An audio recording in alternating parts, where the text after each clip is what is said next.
Good afternoon. My name is Hannah. I'll be your moderator today. Welcome to today's call, Inequality in the Era of COVID-19, a discussion with U.S. Senator Cory Booker and New Jersey civil rights advocates Amol Sinha, Executive Director of the American Civil Liberties Union of New Jersey, and Ryan Haygood, President of the New Jersey Institute for Social Justice. A note to our viewers, the speakers today will be answering your questions later in the program. To submit a question, please type that question into the Q&A box at the bottom of your screen or leave a comment if you're streaming live on Facebook. And with that, Senator Booker, the floor is yours. I'm really grateful, everybody. It's just good to be on and good to be on with some other leaders who I have not only a great deal of respect for, but really lean on in terms of helping to deal with some of the important and pressing issues that we have, like the one we're talking about today. I want to just thank Amol and Ryan for making the time, and again, for just being such extraordinary activists and leaders for change. So this is like a time, I think, for many of us where we're facing the challenge of a pandemic, the crisis, the challenge for us in our own lives. But one of my biggest hopes for this period is that we begin to see, with all the revelation of the fragility and inequalities and falling short within our society, that we see a time where we can expand our circles of empathy for each other and really begin to have a better moral imagination for who we are and who we can be. This crisis is really like pulling back the curtains. This COVID virus is really feasting upon our society's vulnerabilities, feasting upon our society's weaknesses. And when it comes to racial disparities and how this virus is manifesting itself, it's feeding upon so many of those disparities that have been in our society for a very, very long time. I was mayor of the city of Newark during the recession and saw how the recession really was a Great Depression for many areas of our country. And in fact, when it comes to racial disparities in wealth, we saw that there were decades, literally, of Blacks and whites slowly closing the racial wealth gap. But then when the recession came in, it basically wiped out, by disproportionately affecting communities of color, basically wiped out generations worth of gains in that area. And the recovery after the Great Recession has been so much slower for communities of color. Well, this is a time where we're seeing that as well, but unfortunately, we're seeing it compounded by a lot of other challenges that this virus is bringing forward. And again, a lot of other disparities. And so some of the disparities are there in the world of health that have made African Americans so much more significantly affected directly with higher death rates in this disease. And we've seen tremendous disparities before COVID-19. For example, we are already the worst country in the developed world for maternal mortality, but Black women are 3 to 4 times more likely to die in childbirth than white women. For asthma, a Black child is about 10 times more likely to die from asthma complications than a white child, and asthma rates are so much higher in the African American community and in urban communities like the one I'm sitting in right now. The pandemic, again, is just underscoring the fact that we live in a society marked by these deep divisions along racial lines. One of the first bills I introduced in my career as a senator was a commission to comprehensively study the racial health disparities, because we as a society need the conviction to act and the data to understand the problem and actually fix it. I'm grateful to Governor Murphy for his leadership in the state for mandating this data collection at this time of this virus. And I'm glad that Senator Schumer has made this a priority for the caucus. I led the call in the Senate to get the CDC and others to be collecting the health data so we can better attune our strategies to deal with these racial disparities. I've called on the Trump administration and introduced a bill to ensure that that reliable, uniform racial data is collected measuring the impact of COVID-19 on low-income communities or the minority communities. Because again, the data we do know is startling. So for example, in Louisiana, 70% of those who have died from COVID-19 are Black, compared with 32%, with Blacks being only 32% of the state's population. The initial data from Boston shows that among people whose race was reported, more than 40% of the people who are infected are African American, compared with only being 25% of the population. If we're going to fix these issues, if we're going to address them, we've got to make sure that we have the data collection. But something else we can do right now, as so many Americans are losing their health insurance, their employer-based health insurance, is to open up a special enrollment period for the Affordable Care Act. Will go a far way in addressing communities that are in desperate need for health coverage. And initial data that we see, we project with millions and millions more falling into millions more falling into unemployment, that just opening up the enrollment period could help millions of American families right away. People with pre-existing conditions, we know, are more vulnerable and less likely to be insured. And we know that they're more susceptible to the coronavirus. So it's got to be part of our strategy. We also live in a nation where there are deep-seated injustices beyond just health. It's other areas like the wealth inequalities. Many of you know that there are numerous reports of emergency funding in our PPP program not going to mom and pop businesses, but going to those especially low-income communities. We've seen people that were better positioned, connections to banks, being able to get PPP, while a lot of folks have been left out that didn't have the banking relationships. And that's particularly seen in communities of color. It's one of the reasons why I fought so hard to make sure that we had a $60 billion set aside for community development finance institutions, for minority development institutions in the latest funding package. It's critical that we get this money to financial institutions that actually have connections to communities of color, to minority businesses and more. To expand on this effort, I've introduced another bipartisan bill for a proposal to put about $50 billion into small business relief, local relief funds, which will have a much more equitable distribution of resources. In addition to that, larger policies as we look to the future, like baby bonds legislation that would give every child born in America $1,000 in a savings account. And then every year, depending upon their income, make deposits into that up to $2,000. This is another bill that would go to empowering low-income Americans overall, and also go a long way to healing the racial wealth gap. Another area that we're fighting really hard on is just the mass incarceration that we see in America. And we know that this war on drugs has not been a war on drugs, it's been a war on people, particularly people of color, low-income people, and other vulnerable populations. In the time of COVID, it becomes even more urgent that we do something about this mass incarceration. We know that Black men are 6 times as likely as white men to be incarcerated.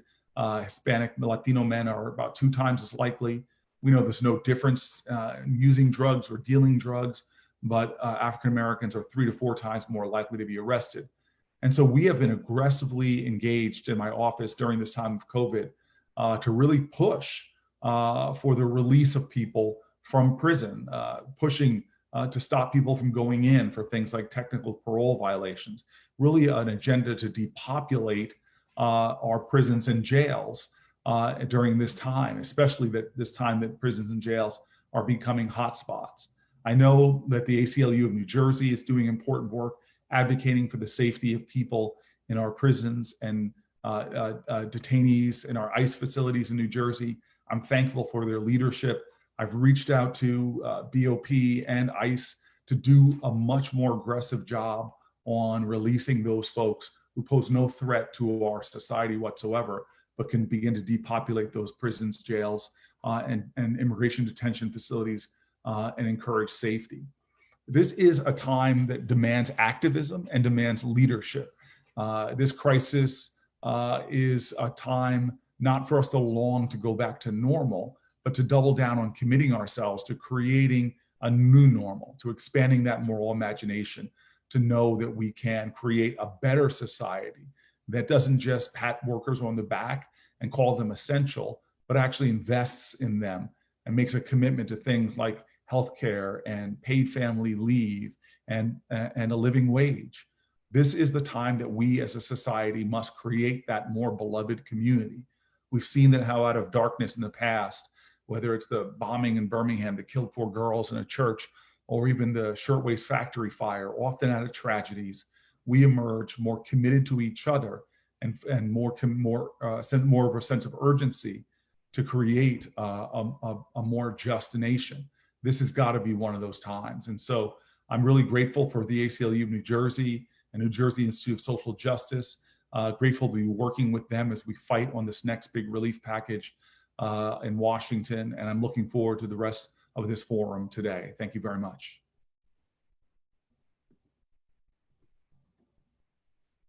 Thanks so much, Senator. It's good to see your face and to hear your voice. And I hope everybody that's watching at home or wherever they are is doing well and staying healthy. Senator, you hit the nail on the head when you talked about the disparities. This is a situation where we're seeing the fissures of society that have existed across every institution, across every agency, come to the surface and be exacerbated. And oftentimes those fissures revolve around issues of race and identity.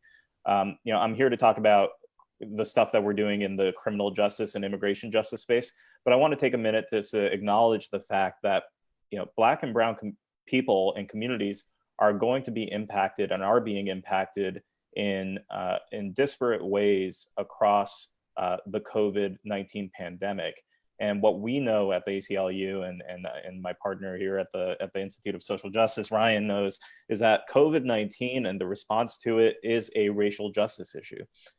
We are seeing Black and brown people facing the healthcare burdens, the economic burdens, the social burdens, the educational inequities.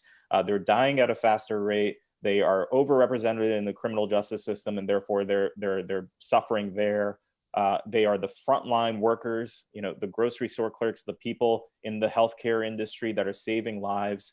And we need to make sure that the future looks more just and more equitable. So let me talk a little bit about the work that we're doing in prisons. So the ACLU in this moment is trying to make sure that the most vulnerable among us, including those who are incarcerated right now, are not devastated because of this pandemic. And we know that prisons and jails and those confined spaces are dangerous places for viruses and the spread of disease, even in the best of times. Healthcare is often inadequate, and prisons weren't designed with social distancing in mind. They were designed to hold people in close quarters. And so what we're doing at the ACLU, based on science, based on data, and based on public health expertise, is calling for the safe release of as many people as possible to either temporary release or commutation of sentences. What we need to see is a dramatic reduction in prison and jail populations across the country, because otherwise we know that the virus is going to continue to rage on. And it doesn't just affect the lives of those who are incarcerated. It obviously touches those who work in prisons and jails as well. We're thinking about corrections staff and nurses. Look, in New Jersey here, we have a prison population of about 18,000. And what we've learned in this pandemic is that New Jersey has the highest rate of death in the country during this pandemic in its prisons. We're second in raw numbers only to Michigan, which has double the overall rate, double the overall number of people who are incarcerated in their state than New Jersey. So we've seen, 38 souls die in New Jersey prisons because of this pandemic. And that's just unacceptable. We want to make sure that people are taking precautions, that our leaders are making a choice here to release as many people as possible, and that we do it as fast as possible, because every single day counts and every day matters. Every day we're hearing reports of more and more people being infected and more people dying. and that's just unacceptable. The ACLU of New Jersey, we've filed several pieces of litigation on the premise that we need to release as many people as possible. We filed over a dozen representing people who in immigration detention. We've been relatively successful in trying to get individuals out of immigration detention right now. And as folks might know, in New Jersey, we have county jails that host immigrant detainees for ICE, and we have a private facility that does the same, and that adds up to thousands of people that are incarcerated on civil immigration violations in New Jersey. And we filed a piece of litigation to get people out of county jails that resulted in a consent order that allowed for the release of 700 people from county jails across the state. And we're filing litigation regarding the people in state prisons as well. And we put on some political pressure and some advocacy, got over 700 New Jerseyans to write emails to Governor Murphy, and did a lot of social justice organizing online to get the governor to issue an executive order that called for the release of certain populations of people who are incarcerated. Of course, we're targeting those who are medically vulnerable and elderly right now because we know they're most at risk. However, even though the governor signed an order that allows for the release of significant amounts of people, it allows for the release of close to 2,000 people, I believe, only about 70 to 80 have been released so far, and it's been almost a month since that order was signed. And we need to see our state do more, our Department of Corrections do more as fast as possible. Otherwise, we're going to see more people die. And what we know about this moment is that people who are dying, a lot of those deaths were preventable. If we had taken precautions and allowed people to self-isolate properly and go to a place where they can be safe and get healthcare, some of those folks could still be alive with us today. And that's just unacceptable. And we need to, collectively do more here. We need to urge the governor. We need to urge the Department of Corrections. We appreciate the intentions behind the executive order, and we deeply appreciate the governor saying that he cares about all New Jerseyans, especially, including those who are incarcerated either in the criminal justice system or in the immigration system. But we need to see more action here right now. And I appreciate all of the work that New Jerseyans are doing to reach out to our government right now in this dire time of crisis. Looking forward, we have two options here. We can go to a society that's more polarized and more unjust, or we can go to a society that's more inclusive, takes care of its people, and creates opportunities for everybody to be a welcome and included participant. And I want to see the latter. I want to make sure that we do our part as the ACLU and other advocates to do our part to make sure that we're going to a new normal and that we don't return to the status quo, so that the next time an emergency arises, and it sure will, there will be some sort of emergency in the future, we don't see the same levels of disparities that we're seeing right now. And while we may be in unprecedented times, the injustices that we're seeing have long existed, right? The injustices that we've seen around racial lines have existed since the founding of this country. And we want to make sure that we're doing whatever we can to build the infrastructure so that we don't see those continued injustices and that we operate on a more level playing field across the board. Lastly, I just want to say that the ACLU is here. We have a COVID-19 hotline that you can check out if you go to our website at aclu-nj.org. And we're looking to not only limit the spread of the virus so that it doesn't devastate communities that are particularly vulnerable, but also respond to the injustices that are created by either overzealous or insufficient government action. We know that when government goes beyond its traditional reach, it's going to impact largely those communities that are the least privileged. And that is inextricably intertwined with race and immigration status and religion and all of those immutable characteristics that we hold so dearly. So I want to make sure that we are doing our part as the ACLU to provide a safe haven for people, to make sure that we are addressing your civil rights needs today, and hopefully we'll see a future that's a little more just. So thank you for having me, Senator and Ryan, and I look forward to the rest of this conversation.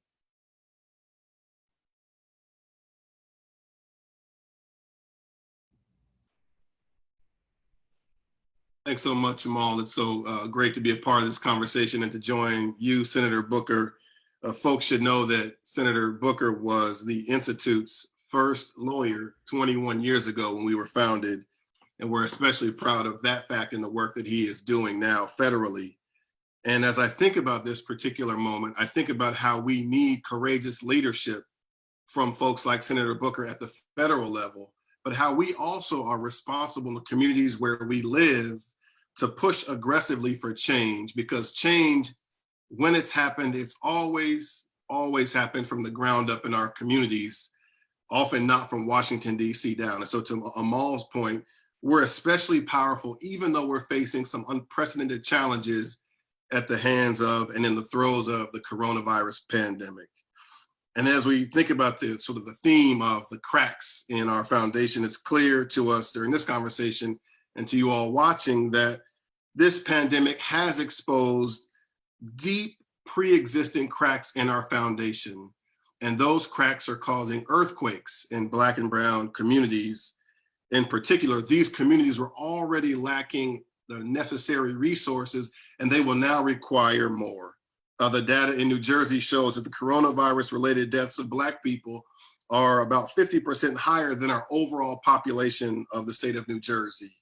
So despite comprising just 15% of New Jersey's population, Black folks account for approximately 1 in 5 coronavirus-related deaths in the state. And that's because, as Amol shared, Black and other people of color have underlying pre-existing conditions on which this virus preys and are more likely to be frontline essential workers in jobs that expose them to the virus and are less likely to get the health care that they need. But I think what this pandemic shows us most clearly, that if there's any lesson to be learned from it, it is that structural racism itself is the pre-existing condition. That the coronavirus pandemic is only exacerbated by the underlying pre-existing condition of structural racism. New Jersey is a fascinating state.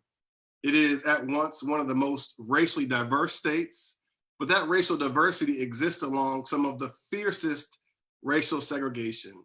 New Jersey is also one of the wealthiest states in the country. We are the second wealthiest state in America, but that incredible wealth exists alongside some really punishing poverty. And we're seeing that play out in real time as our most vulnerable communities of color grapple with the coronavirus pandemic. It's for that reason that we worked with a number of partners, Micheline Davis from RWJ Barnabas Health, with Elise Body, one of the board members of the Institute, and a host of others to push for the introduction and ultimate passage of coronavirus racial data.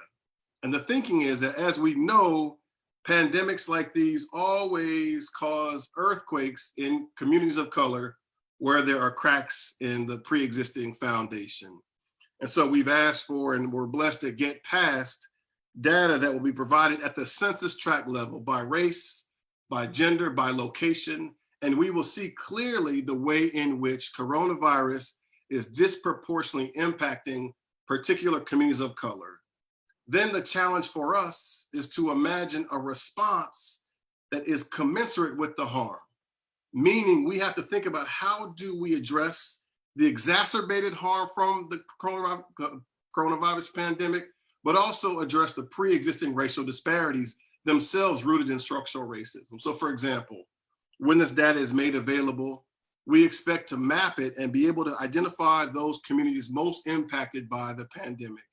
And then we need to marshal public policy and legislative responses that respond to the harm. So for example, advancing Senator Booker's baby bonds initiative, but also thinking about, how do we advance a guaranteed income program, a universal basic income program in those communities made most vulnerable, not just by this most recent pandemic, but how do we fill in the pre-existing cracks to empower our communities most separated by wealth? You know, in my organization, the Institute for Social Justice, we think a lot about the racial wealth gap in New Jersey. New Jersey, as I shared, is a state of incredible wealth. It's here that the median net worth for white families is $352,000. This is the highest net worth of anyone in the country. $352,000, the median net worth for white families. but by stark and really staggering, shameful contrast, the median net worth for New Jersey's Latinx families is just $7,200. And the median net wealth for New Jersey's Black families is $6,100. A staggering racial wealth gap that existed before the coronavirus pandemic. How do you close a racial wealth gap of that magnitude? With that level of separation, we need to imagine a response that is up to the task of meeting the challenge that we face. And so we've got to be thinking about making incredibly deep investments in those communities separated from wealth, not just now, when 1 million people in New Jersey have filed for unemployment benefits. New Jersey in the last month has paid $1 billion to help those who've been separated from work. But how do we empower those communities now and before the pandemic who were separated by design from wealth? It's interesting because we have these conversations about investments, and we often hear from folks about how there's just not money available to do the kind of social justice, the kind of repair that's required in response to the kind of structural racism we see playing out in our communities, now ravaging people of color in particular. But New Jersey makes very, very deep investments, to be sure. And so I want to share a quick word to Amol's point about how New Jersey does youth justice. New Jersey is a state that in the last 20 years has reduced its overall prison population in the adult and the youth system by more than 50%. So that today in the youth justice context, there are fewer than 200 young people in prison, a significant fact which we can lift up as a way to reduce the prison population. New Jersey stands out as a leader in that respect. But even as New Jersey has reduced its overall youth prison population, racial disparities in it have exploded. So that today in New Jersey, a Black child is 21 times more likely to be in prison than a white child, even though Black and white kids commit most offenses at about the same rate. As a result, in New Jersey, a state of 9 million people, there are 8 white kids in prison. 8. And the rest are Black and brown. Now that, to be clear, is by design. New Jersey opened its first youth prison for boys, Jamesburg, just 2 years after the end of the Civil War. And since that time, thousands of kids have come and gone through its gates. Most of them have been Black and brown kids. But the reason that we see these racial disparities is not because white kids don't do things that Black and brown kids do. It's that there's a very different response when Black and brown kids do things that ensnare themselves in the criminal justice system. So part of our charge is that in this crisis moment, how do we reimagine youth justice? We worked with Amol and his team at the ACLU very successfully to encourage the Attorney General to provide data around the number of young people in the youth justice system who contracted the coronavirus. And then we urged successfully the Attorney General to provide testing for every kid in these youth facilities to ensure that they're well cared for. And then have been working aggressively with the Attorney General to send home those kids who don't pose a public safety risk. But more broadly, how do we build a youth justice system that invests fairly in our kids? New Jersey, under Governor Murphy's leadership, will spend this year $300,000 to incarcerate each kid. To be clear, to incarcerate Black and brown kids, because in New Jersey, youth incarceration is a specific investment in incarcerating Black and brown kids. How then do we think about investing differently in a way that builds kids, not youth prisons for them? And finally, we have been in an important democracy space in New Jersey. In the last 2 years, we have worked powerfully with a number of partners in this conversation and watching it to, in New Jersey, pass automatic voter registration, to pass online voter registration, and to pass a bill, a historic bill, that restored the right to vote to 83,000 people on probation and parole. This was a right denied to people on probation and parole since 1844. So thousands of New Jerseyans joined hands and said, we're going to build a New Jersey that is 1844 no more. It's been a historic time for democracy in New Jersey, but now we have to fight in this coronavirus pandemic to make those legislative changes real. In the upcoming elections, we've been encouraging the governor to ensure that voters have the chance, yes, to vote by mail if they so choose, but also to responsibly, consistent with social distancing, be able to cast their ballot in person. We know that is a preference of Black and brown voters in particular who prefer the traditional method of voting in person, often not by mail. And I want to close by lifting up a point that Senator Booker shared as he ended his remarks around this return to normal, right? There are some who have sort of wished for or hoped that we will return to normal. And I want to encourage us to reject that kind of call, because what we've learned is that normal was unacceptable for so many people of color and supportive white and other folks. We need to be creating a new normal that connects everyone to the prosperity of the Garden State, the rich prosperity, a new normal that capitalizes on the rich diversity of the state, not in a segregated way, a new normal that thinks about justice being dispensed fairly and evenly, not based on color, a new normal that builds systems that empower Black and brown and other people of color. I'll share quickly, my board member, Elise Body, talked about how too often for Black communities, we rely on the acts of heroes, the supernatural acts of heroes who step in moments of crisis to fill in the gaps caused by broken systems. And some of you all had a chance, for example, to see my wife, Charity, who is a principal of a K-8 school. There was a special that featured her and her team at Avon Avenue School. Once the superintendent, Roger Leone, encouraged the principals to provide their students with laptop computers, my wife and her team at Avon Avenue School endeavored to deliver computers to families who couldn't get to the school to pick them up. And at some point, it was clear that she was about 125 computers short of giving each kid a computer. She was able to give each family a computer, but there were some families that had multiple kids and it was difficult to share computers. And so she endeavored, along with her team, to get every kid a computer. Mike Rowe, who hosts the show, learned about her efforts and actually blessed her and her team with 125 computers, $25,000 worth of computers to help each kid get a computer at Avon Avenue School. That's a heroic act. And there are many heroes, educators, frontline workers, others, senators, who are heroically empowering and working on behalf of our communities.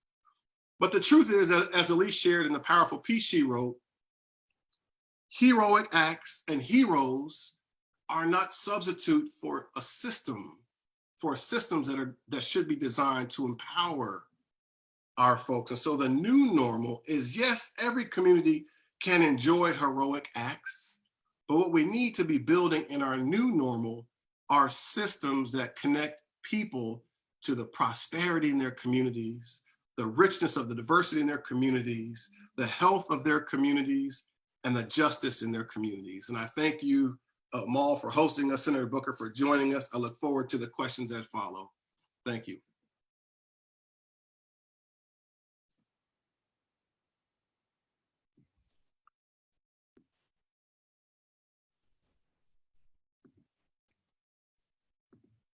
Hannah, do you have some questions for us?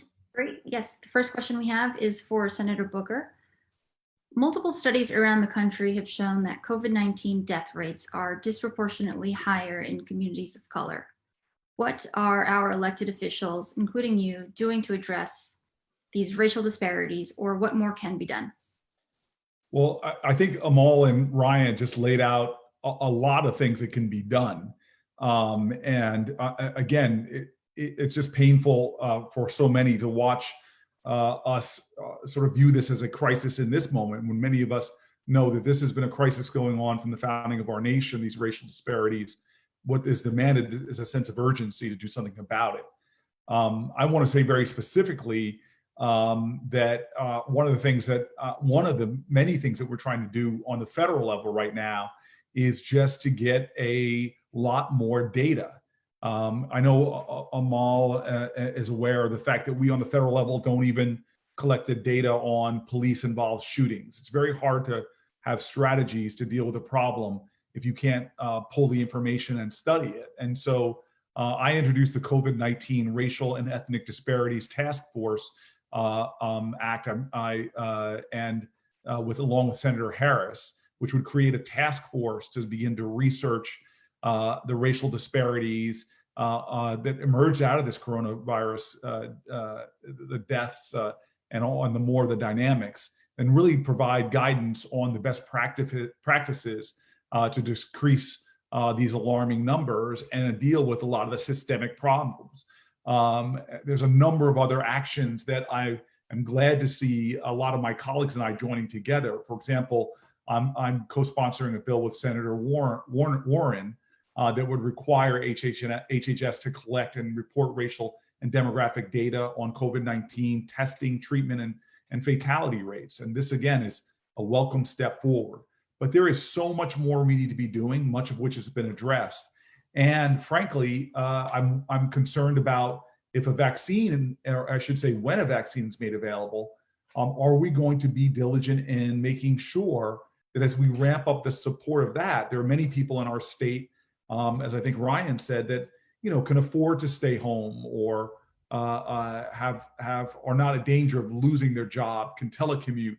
But there are many people, again, in jobs that often pay lower wages that can't stay home.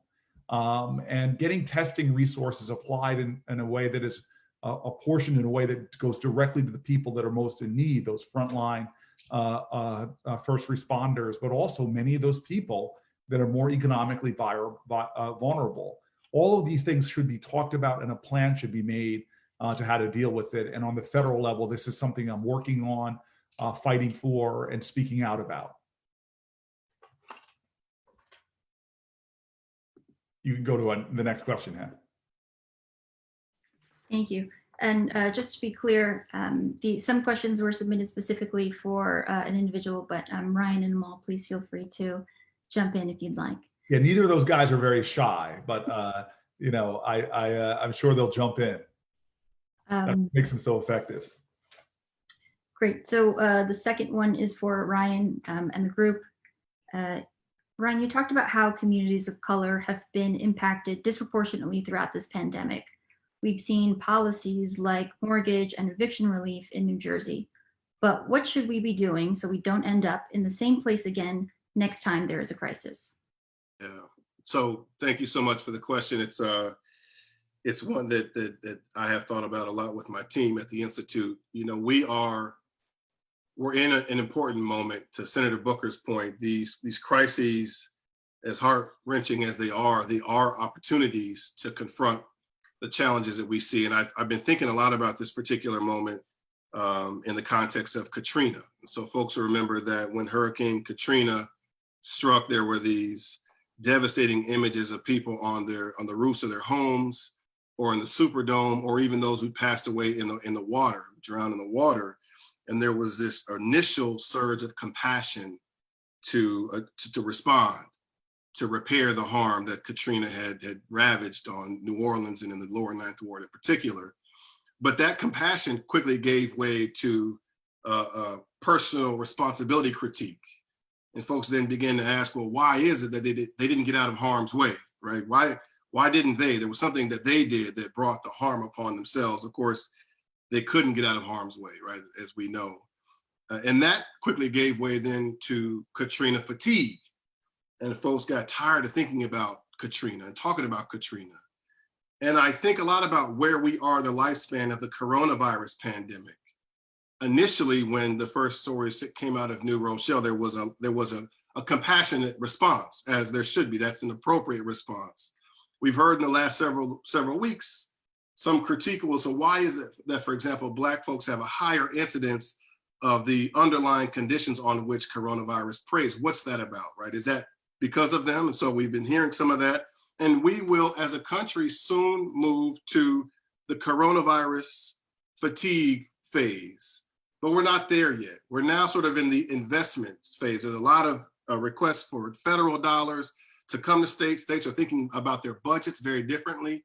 And to answer that question, I think we have to be pushing very, very hard on all of our electeds, our state and federal electeds, to ensure that investments are made into communities, deep investments that elected officials will tell us that we can't afford. Those kinds of investments have to be made in communities made most vulnerable by the coronavirus pandemic, so that the next time a coronavirus or other pandemic hits, we fill the cracks in the foundation to fortify communities against the kind of harm we're seeing here. That can only happen with deep investments in public policy and legislative responses, but in specific financial and other investments to repair the harm, the pre-existing harm of structural racism. And so as I think a lot about the racial wealth gap in New Jersey, to Senator Booker's point, you're only going to close that by making deep investments in communities. The racial wealth gap in New Jersey, as my colleague Janae Johnson and Andrew McChristian recently laid out in a report that we authored around housing, the racial wealth gap in New Jersey was birthed in slavery. It was created there, and it was fortified in law through practices like redlining and racial covenants and GI Bill and mortgage foreclosures. And so part of the charge is to recognize the way in which the racial disparities we see today are deeply rooted in racism that flowed from slavery. And if we're really going to repair the harm, we have to make investments that are commensurate with the actual harm. And we have a really tight window in which to do that. And so I just want to lift up a last piece around this. As I mentioned, my wife is the principal of a school in Newark. The other side of her getting each of her kids a computer is that she learned, as many teachers across New Jersey have learned, that getting a computer in the hands of a kid is actually the first step. The next hurdle is, do they have internet access at home? And so we've learned in the last several weeks that at least 100,000 young people in New Jersey don't have access to internet. Earlier this week, Governor Murphy appropriately ordered that schools would be closed for the rest of the year. Unfortunately, on that same day, he vetoed a bill that would have provided internet access to those kids, so that today, 1.3 million young people logged on to do online instruction in New Jersey. But because of Governor Murphy's veto, 100,000 kids couldn't join them. And those 100,000 kids are disproportionately concentrated in New Jersey's racially segregated schools. So part of our charge is to hold our elected officials accountable. You have to hold your city council members, your state legislative members, our governor and the administration, our federally elected officials accountable to ensure that they're hearing your voice, and your voice saying we need deep investments made in communities most harmed by structural racism. Yeah, I'll chime in on that if that's okay, Hannah. Real quick, I'll say this. First of all, as is often the case, I agree with most everything that Ryan just laid out. And I want to add to that, I hope that when it's appropriate, we do a proper, sort of post-mortem dissection of what happened here in the coronavirus era, right? Like every state should take the charge to reflect on what went right and what went wrong. And in that should be included a racial justice analysis, right? What are the systems that failed us and created more disparities? And what are the systems that succeeded? And how can we improve upon everything? What we're seeing in a lot of communities right now is that there's a police response to enforcing social distancing, right? There's a police response to making sure that people are separated, that they're wearing masks. And oftentimes that police response is not uniform across the state. It's going to be in communities of color, and the arrest rates and summonses rates are higher in those communities than they are elsewhere. And so what we want to make sure happens is that, first of all, I think everybody here would agree with me that we're not going to criminalize our way out of this pandemic, and we're not going to arrest or summons our way out of this pandemic. So I think, a lot of the police response that we're seeing is misguided to begin with. But second of all, when we do issue these sorts of emergency orders, we want to make sure that it's uniform across the state, that certain communities aren't taking it upon themselves to issue more overzealous policing mandates than other communities, Because what ends up happening is that you see the stigmatization of communities of color over and over and over again, whereas you can be sure that the police response may not be the same in Short Hills or Princeton that it is in Newark or Patterson, and we want to be cognizant of that going forward and take steps to address it meaningfully. Thank you. Hannah, can we go with the next question? Yep. The next question is for Amol and the group. There are so many areas in which COVID-19 has worsened the civil rights landscape, especially for people whose rights were especially at risk before. In an ideal world, what policies do you think are needed to take on those underlying problems that existed before? And in our current world, which policies do you think are achievable? So thanks for the question. I'll start, but I welcome everybody else to join. Look, I think the reality is that in the reflection that we do, in the racial justice analysis that we do as a state, that I hope the state does, we start thinking about those policy choices as well. And we start thinking about who we're incarcerating and why. Why is it that we are incarcerating this record number of people that we are as a country? Why is it that certain things are criminalized in our state? Why is it that we have immigration detention to begin with, right? Is it really increasing public safety? I think those are some key policy questions that will help reduce some of the disparities and also create a system that doesn't prioritize mass incarceration, but prioritizes rehabilitation, reentry, and successful democratic participation. Other things, include privacy protections. We're going to see, some really advanced technology being used for contact tracing in our state and in every state. And we understand that some technology is needed to do that as from a public health perspective. But it's also important that we build into those systems privacy protection so that we don't use the data that's collected for nefarious purposes or to further criminalize communities, especially communities of color. So I welcome Senator Booker or Ryan to add on to that. Yeah, if I may, there are so many policies that that this is exposing that are just so deeply unjust.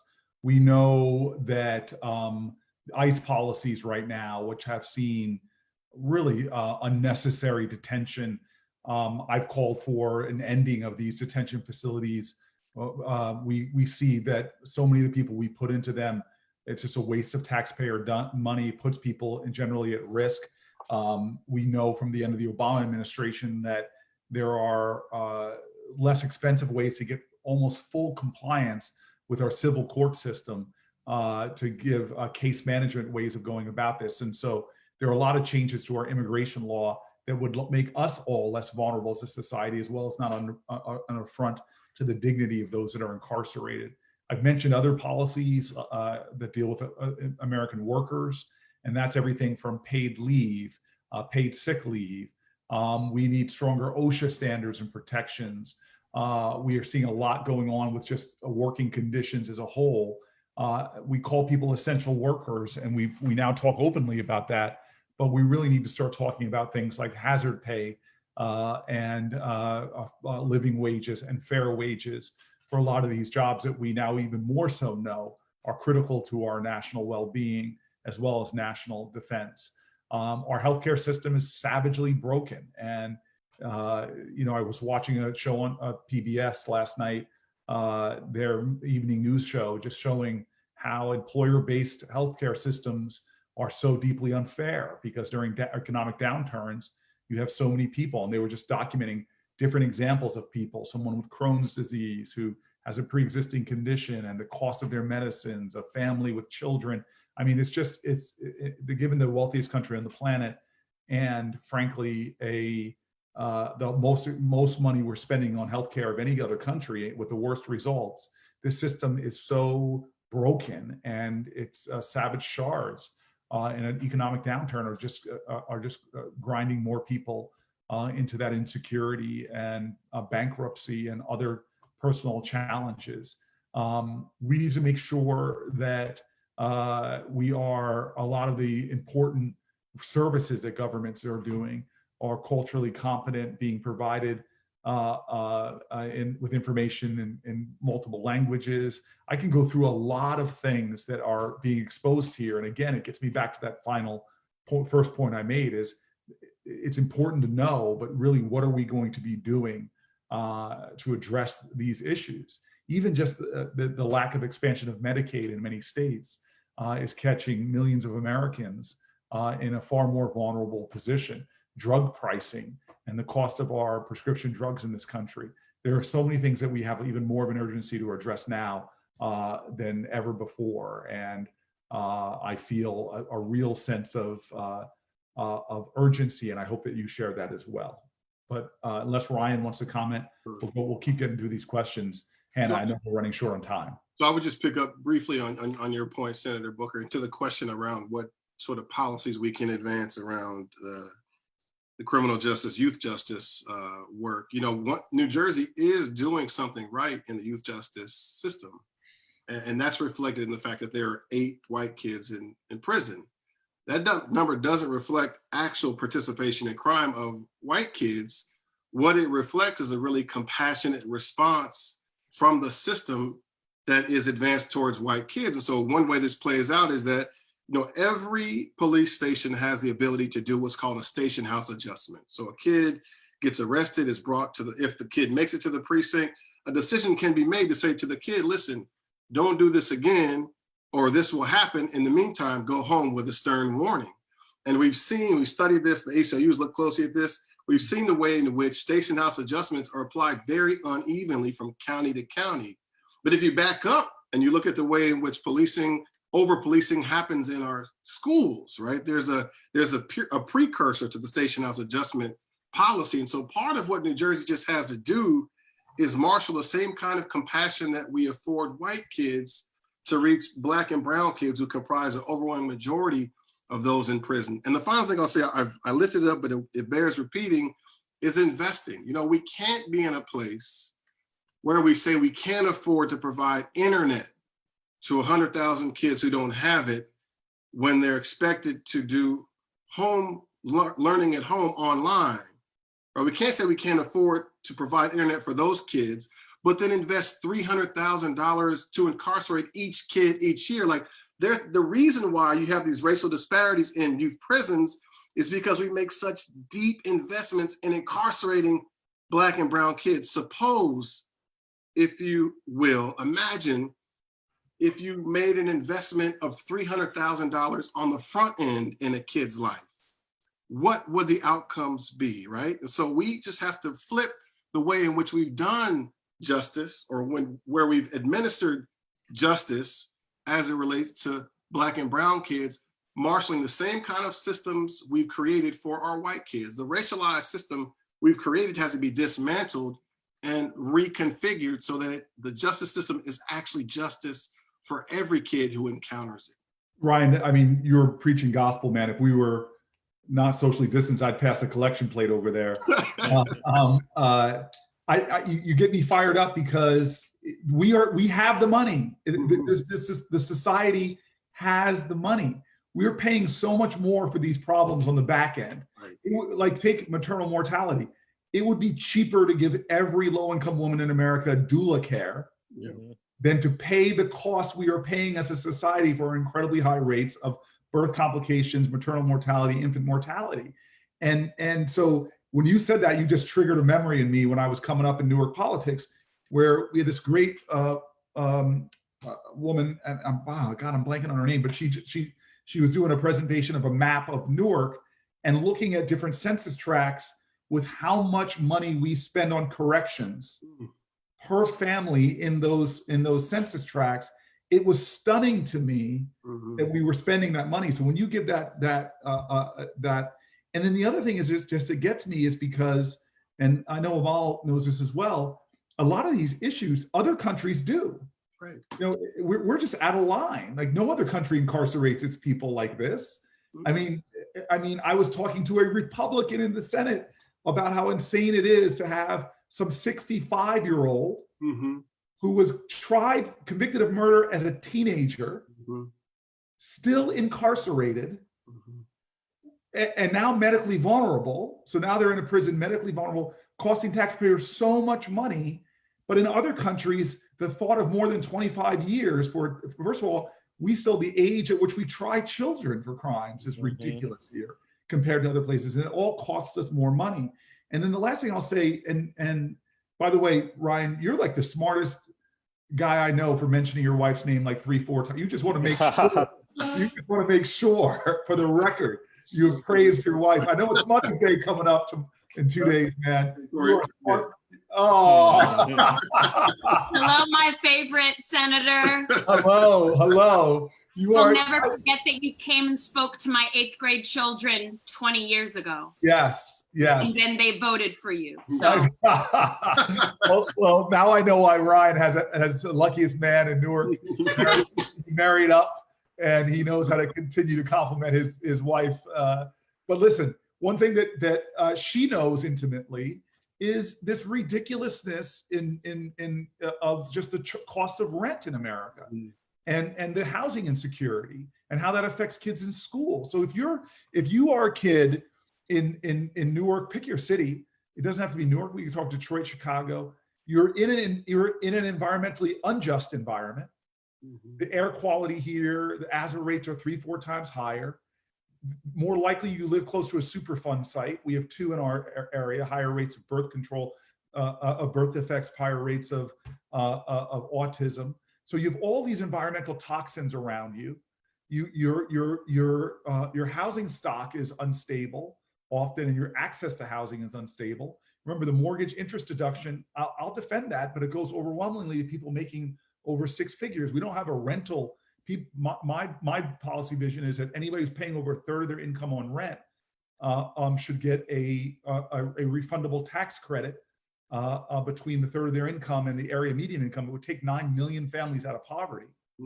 And we know when a kid goes homeless, and just by giving every person in housing court access to a lawyer, it would lower eviction rates, depending on the study, 70 to 90%. So if a kid is evicted from school, is evicted from their housing, their performance at school goes down. So much of this is just, we live in a community where people work full-time jobs, but are always on the economic margins. One accident, one tire bursting away from falling into deep debt, or worse, missing a payment for something that's critical. And so these are policies we could have, the kind of policies we see in other countries, to give everybody a much better floor, as opposed to making it so much harder for our children to succeed in life because of environmental injustice. More likely they're going to be picked up by the police. And the last thing, because I'm talking too much, but the last thing I want to say is, like, I lived that reality. I watched my friends growing up do things that gets kids in community. I grew up in a relatively affluent area compared to here. Watch kids get in trouble for breaking the law, get that station house adjustment, no records, they're going on. It just doesn't happen equally. It's not an equal application of justice. So I'm sorry, man. You got me all fired up, and then I'm my significant other is 3,000 miles away. You bragged to me that you've got yours right there in the house. So I just in the next room on a conference call, but I can't. Both of you guys want. Yeah. Come on, man. That's not the time that you brag like that to a poor guy like me isolated here. Go ahead. Hannah, do you have another question? Senator, we are actually over our allotted time. So if you had any concluding remarks. I would love the two fellas who just put a lot of wisdom on the table. Why don't I'll cede my time, as they do in Washington, to the 2 gentlemen to give closing statements, and then we'll wrap. Sure. I'm sorry, I cut out for a second. Did you call to me? Yes. Well, look, I want to, just for closing remarks here, I want to share with you, the future vision that I have. I think we can decide to have a future that is more equitable. I think we could decide to have a future that's more hopeful, a future that creates opportunities for all people, regardless of their identity. Like Ryan and like the senator said, we can't go back to normal, right? This conversation about reopening and restarting, that's status quo talk. What we need to do is make sure that we are not going back to the status quo. We're creating up systems and building up systems that allow for people to treat each other more equitably, and that the systems actually take advantage of of investments that are available. Like the senator said, we're not low on money here in this country. We can make those investments on the front end. We shouldn't be incarcerating people unnecessarily. We shouldn't be taking steps to over-criminalize folks across the state or across the country. And look, right now we're in a position where every level of government, county, local, state, federal, is creating policy that is implicating civil liberties and civil rights. And there's an opportunity in that, right? Like, we can do policies that create opportunities for justice or don't. And I think it requires an awareness of from our leaders that allows for the most just route. So I encourage everybody that's listening to talk to their lawmakers, talk to their governor, talk to anybody that'll listen about the vision that you want to see for our state and for our country. I would just say I really appreciate the chance to have this conversation. So good to see you, Senator Booker, and talk to you, Amol. My colleague, Retha Onatiri, who leads our youth justice work, and our dear partner, Reverend Charles Boyer, have for the last year been having conversations with communities of color across New Jersey, thinking about sort of what the challenges are in those communities and what the opportunities are to confront them. And so they've just been asking people in their communities, what resources would you need to both confront the reality that we face, which is rooted in structural racism, but how would we confront those with public policy and legislative decisions? And then to your point, Senator Booker, what kinds of deep investments should we be making? So I'm really, although I recognize how humbling the situation is and the challenges that we now face, I'm also inspired by the work that's being done in communities across New Jersey, working from the ground up, really to fashion solutions to these challenges, because the power, to your point, Amol, is in our communities. And so it's on us to organize around it, to harness it, and to ensure that we're taken seriously by elected officials at all levels. And then importantly, to ensure that investments are made, not just in a crisis moment, because I do think the danger here is to respond to the coronavirus pandemic and then call it good, right? To check that off. But we've had to build a community, build a society that fills in the cracks in our foundation so that we're fortified against future crises, because they will come, and we can do that. Thank you, everybody. I ceded my closing remarks, so I'm only going to say, please fill out your census. That is something that's really critical for us to be able to have the kind of political power and resources to help fuel this change. And please make sure that you understand that if it is to be, it is up to me, those 10 two-letter words. We all have to be activists in this. And I'm grateful to Amol and Ryan. They are two guys that have been partners of mine, have rightfully challenged me, and are really visionaries for what the future can be like. And I'm grateful to have them and be working with them here in the state. And Hannah, thank you for trying to keep some semblance of order to us as we went through this evening. So thank you. Thank you. Take care. Thank you, guys. Bye-bye now.